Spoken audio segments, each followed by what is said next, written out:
ମୁଁ ଆଗରୁ ଆପଣମାନଙ୍କୁ ମୋର ଛୋଟିଆ କୁକୁଡ଼ା ଫାର୍ମ ଦେଖେଇଥିଲି।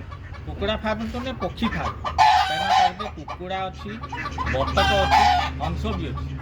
ସେମାନଙ୍କୁ କମ୍ ଦାନା, ଖୁଦ ଟିକିଏ, ଧାନ ଟିକିଏ ଆଉ ଘାସ ଦିଆହେଉଛି।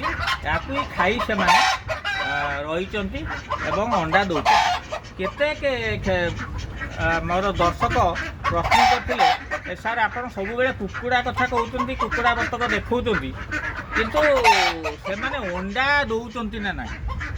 ଆଉ ସେ ଅଣ୍ଡା ବିଷୟରେ ତେଣୁ ମୁଁ ବର୍ତ୍ତମାନ ଦେଖାଉଛି। ଦେଖନ୍ତୁ ଆମର ଏଇ ଅଣ୍ଡା, ଏ ଦେଖନ୍ତୁ କୁକୁଡ଼ା ବତକ ଅଣ୍ଡା ତ ଏଠି ବର୍ତ୍ତମାନ ନାହିଁ, ମୁଁ ରଖିନି। ବତକ ଅଣ୍ଡା ସେପଟେ ଅଛି। ଏ କୁକୁଡ଼ା, ଦେଶୀ କୁକୁଡ଼ା ଯାହାକୁ କହିବା ସୋନାଲି ଆଉ କଡ଼କନାଥ, ଆଉ କିଛି ଦେଶୀ ଅଛନ୍ତି,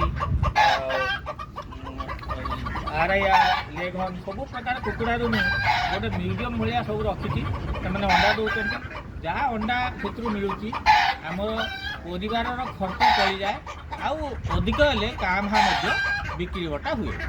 ତେଣୁ ଘର ପଛଆଡ଼େ ଯଦି ସୁବିଧା ଅଛି, କମ୍ ଖର୍ଚ୍ଚରେ କୁକୁଡ଼ା ଫାର୍ମ କରିବା ପାଇଁ, କମ୍ ଦାନା, ଘାସ, ବଳକା ଧାନ, କୁଣ୍ଡା, ଖୁଦ, ଘାସ ଦେଇ ମଧ୍ୟ ଆପଣ କୁକୁଡ଼ା ପାଳନ କରିପାରିବେ ଏବଂ ଲାଭବାନ ମଧ୍ୟ ହେଇପାରିବେ।